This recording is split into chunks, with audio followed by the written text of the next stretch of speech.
Quer duplicar o valor da sua assinatura? Agora assinar o Observador dá acesso a todos os conteúdos e benefícios e ainda há uma anuidade ACP Bronze grátis. Terá vantagens que vão desde plano de saúde gratuito a descontos em combustível. Esta é uma assinatura que vale por duas.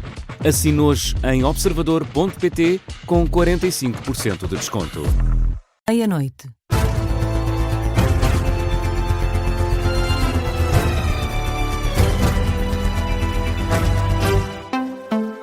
As notícias com Vanessa Cruz. Boa noite. Os candidatos presidenciais em Portugal têm diferentes posições sobre o anúncio dos Estados Unidos. Donald Trump diz que os norte-americanos vão governar a Venezuela durante algum tempo. Começamos nesta edição por ouvir Luís Marques Mendes.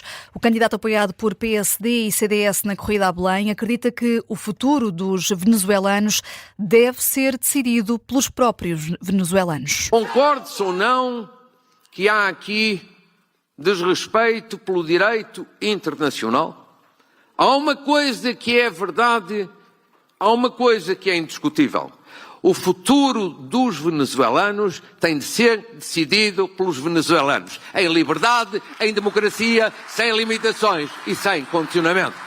É a posição de Marques Mendes. Já Gouveia Melo não acredita que os Estados Unidos possam ser um fator de instabilidade internacional. Eu julgo que está fora de causa que os Estados Unidos possam ser, a partir de agora, um fator de instabilidade internacional e um agressor internacional. Portanto, isso para mim não me parece ser o futuro.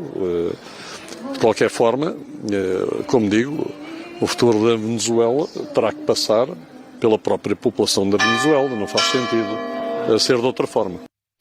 Posição de Gouveia Melo. Já André Ventura, candidato apoiado pelo Chega, diz que a discussão sobre a possível violação do direito internacional por parte dos Estados Unidos na captura do presidente da Venezuela é irrelevante. Eu acho que quando nós nos livramos de ditadores, de torturadores, de traficantes de droga, de narcotraficantes no mundo, isso é positivo. Sejam eles chefes de Estado ou não sejam. O Nicolás Maduro é um ditador, é um sanguinário e deve ser julgado e deve ser levado à justiça por isso. Eu teria preferido que fosse a própria justiça venezuelana a pôr fim ao regime de Nicolás Maduro. Isso não aconteceu por uma razão, porque tal como acontece no Irão, tal como acontece na Coreia do Norte, tal como acontece na China, tal como acontece em muitas ditaduras do mundo, estes ditadores sequestram a justiça, sequestram os poderes públicos, sequestram e dominam-nos. Temos que parar de conversa de chacha, pá. Não dá. O líder do Chega e candidato presidencial, António José Seguro, candidato apoiado pelo PS, falou antes das declarações de Donald Trump, mas diz que tem a certeza que esta ação do presidente norte-americano não teve nada a ver com a defesa da democracia. Uma violação clara do direito internacional e da Carta das Nações Unidas. E de certeza que esta ação do presidente Trump não teve nada a ver com o amor à liberdade ou com a defesa da democracia. António José Seguro. Já o candidato apoiado pela Iniciativa Liberal, Coutinho Figueiredo, acusa a comunidade internacional de não fazer nada há vários anos sobre a ilegitimidade do poder político na Venezuela. Nós temos em relação à Venezuela já vários anos de protestos e de reconhecimento de ilegitimidade do atual poder venezuelano, sem que a comunidade internacional tenha conseguido fazer nada. Isto não justifica intervenções à margem do direito internacional, mas cria situações de tal forma insustentáveis. É o que diz Coutinho Figueiredo. Catarina Martins, também candidata presidencial, embora defenda que o regime de Nicolás Maduro já estava desfeito, diz que nada disso legitima o que Donald Trump está a anunciar, esse governo durante algum tempo na Venezuela, porque, diz Catarina Martins, pode ser o começo de algo ainda mais grave. Se aceitarmos que Donald Trump pode hoje ocupar a Venezuela e ficar com o seu petróleo, estaremos a aceitar que isto pode acontecer em qualquer parte do globo. Estaremos a aceitar e a legitimar, por exemplo, a ocupação da Ucrânia por Vladimir Putin.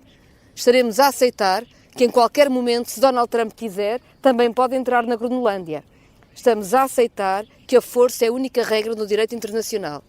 E é por isso que o que exige a prudência neste momento é a coragem de condenar a atitude norte-americana, exigir a retirada das suas tropas e apoiar o povo venezuelano a decidir o seu futuro.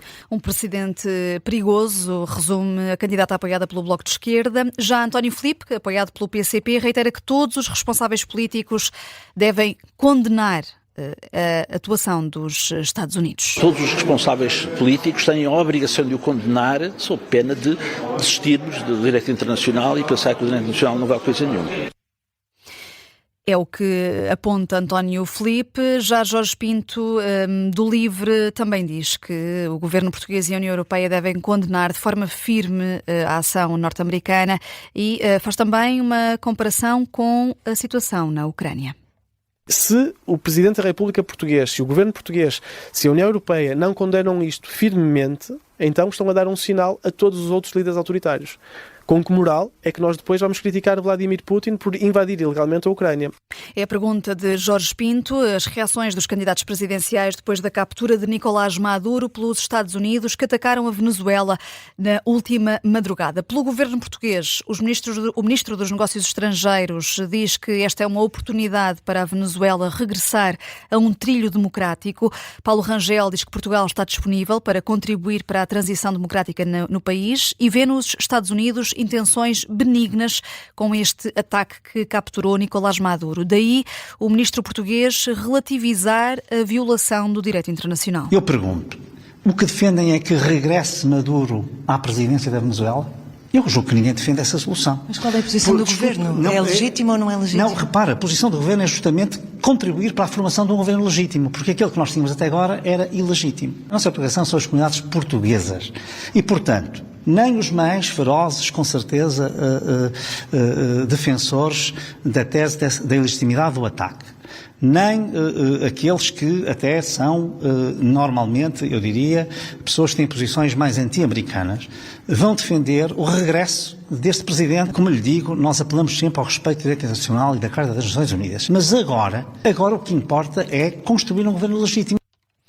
É o que aponta Paulo Rangel numa declaração à imprensa. Defende também que o líder da oposição venezuelana, Edmundo González, que venceu, de acordo com a comunidade internacional, as últimas eleições, tem todas as condições para vir a liderar o país, mas não para já.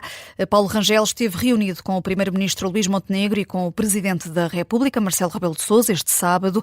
O Conselho de Estado da próxima sexta-feira, dia 9 de janeiro, vai ter um novo ponto na agenda, precisamente a situação na Venezuela, é o que informa a Presidência da República. Reação também do secretário-geral do PS, que aponta ao futuro político e social da Venezuela. José Luís Carneiro apela que Portugal, à semelhança de Espanha, participe na mediação desta crise. Pela representação da comunidade portuguesa na Venezuela, pode e deve colocar-se também à disposição da União Europeia para poder, juntamente com a Espanha e eventualmente com outros países, para essa função de bons ofícios e que pode vir a ser depois, futuramente, uma posição de participação na mediação desta crise. José Luís Carneiro, o coordenador do Bloco de Esquerda, José Manuel Pureza, diz que Donald Trump é um imperialista e que nunca escondeu ao que vinha. Com a desfaçatez própria dos imperadores, Donald Trump veio dizer ao mundo, com toda a tranquilidade, com toda a arrogância, que os Estados Unidos vão ficar a administrar a Venezuela. Justiça seja feita a Donald Trump. Nunca escondeu aquilo a que vinha. Vem justamente à apropriação dos recursos naturais, em petróleo, em gás natural. Reação de José Manuel Pureza, coordenador do Bloco de Esquerda. Isto numa altura em que Nicolás Maduro já desembarcou em Nova Iorque, depois de ter sido capturado em Caracas pelos Estados Unidos. O avião aterrou por volta das 10 da noite e, nesta altura, Maduro está a ser encaminhado para um centro de detenção em Brooklyn. É lá que vai passar a noite. Irá depois, na segunda-feira, ser presente a tribunal. Responde por crimes de narcotráfico. O Conselho de Segurança das Nações Unidas vai reunir-se também depois de amanhã. Donald Trump anunciou esta tarde em conferência de imprensa, uma conferência que durou cerca de uma hora, que os Estados Unidos vão governar a Venezuela durante algum tempo, sem precisar quanto tempo. Maduro terá sido capturado com a ajuda de uma fonte da CIA próxima do regime venezuelano. O general Dan Kane explicou esta tarde nessa conferência de imprensa liderada por Trump que depois de meses de trabalho as Forças Armadas sabiam onde Maduro vivia, onde viajava, o que comia, o que vestia e até quais eram os animais de estimação que detinha. Donald Trump descreveu depois com mais precisão o momento da captura de Nicolás Maduro. Ele estava a tentar entrar num lugar seguro. As pessoas estavam a perguntar-se se conseguíamos chegar de surpresa, mas eles estavam à espera de algo. Havia muita oposição, mas ele estava a tentar chegar a um lugar seguro, o que não era seguro, porque nós teríamos tirado a porta. Ele não conseguiu chegar à porta. Aliás, conseguiu, mas não a conseguiu fechar. E esta operação relâmpago dos Estados Unidos, diz Donald Trump que só mesmo os Estados Unidos poderiam conseguir que fosse uma operação tão bem sucedida. Há a reação também da própria Venezuela. Até aqui, vice-presidente Delcy Rodrigues, agora presidente interina, fala numa agressão militar sem precedentes, diz que as máscaras caíram e que o objetivo fica à tona, a mudança de regime na Venezuela, mas promete dar luta. Nosotros estamos listos para defender a Venezuela. Nosotros estamos listos para defender nuestros recursos naturais. Nós estamos prontos para defender a Venezuela, prontos para defender os nossos recursos naturais, que devem ser para o desenvolvimento nacional. Este Conselho de Defesa da Nação está ativo, já com o apoio do decreto de comoção extrema que foi fixado e subscrito pelo presidente Nicolás Maduro. E que tudo o que estiver previsto nesse decreto se executa a partir deste momento. À nossa Venezuela, ao nosso povo. Aqui há um governo com clareza. Pelas indicações de Donald Trump, nem os atuais dirigentes, como o Delcy Rodrigues, que ouvimos aqui, presidente interina, nem Maria Corina Machado, Nobel da Paz, líder da oposição venezuelana, terão condições para ficar à frente dos destinos do país.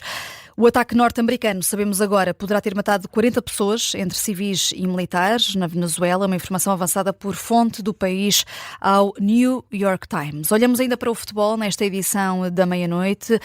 O Benfica venceu o Estoril Praia por 3-1 para o campeonato. Pavlidis foi o homem do jogo. O avançado grego marcou os 3 golos da equipa de José Mourinho. Pelo Estoril marcou João Carvalho. O Benfica aproveita assim ainda melhor forma o deslize do Sporting, que empatou nesta jornada. As águias estão agora a 3 pontos do segundo lugar. Amanhã o Porto vai aos Açores, joga com o Santa Clara em São Miguel às 6 da tarde. É uma partida com relato aqui na Rádio Observador. O mês de dezembro foi o 7º dezembro mais chuvoso dos últimos 25 anos e a chuva ajudou a acabar com a seca fraca em Évora, Beja e Faro. São informações avançadas esta noite pelo Instituto Português do Mar e da Atmosfera. E se está frio, ainda vai ficar mais. Entre segunda e terça-feira, 4 distritos vão estar sob aviso amarelo, que é o terceiro mais grave do IPMA. Bragança e Guarda vão chegar aos 4 graus negativos na segunda-feira, Castelo Branco com 1 positivo de mínima e Porto Alegre com 2 de mínima. As máximas também vão ser bastante baixas a partir de segunda-feira. Fica por aqui esta edição da meia-noite da Rádio Observador. Eu sou a Vanessa Cruz. A noite informativa fica agora a cargo do Carlos Pedro. Da minha parte, boa noite e até amanhã.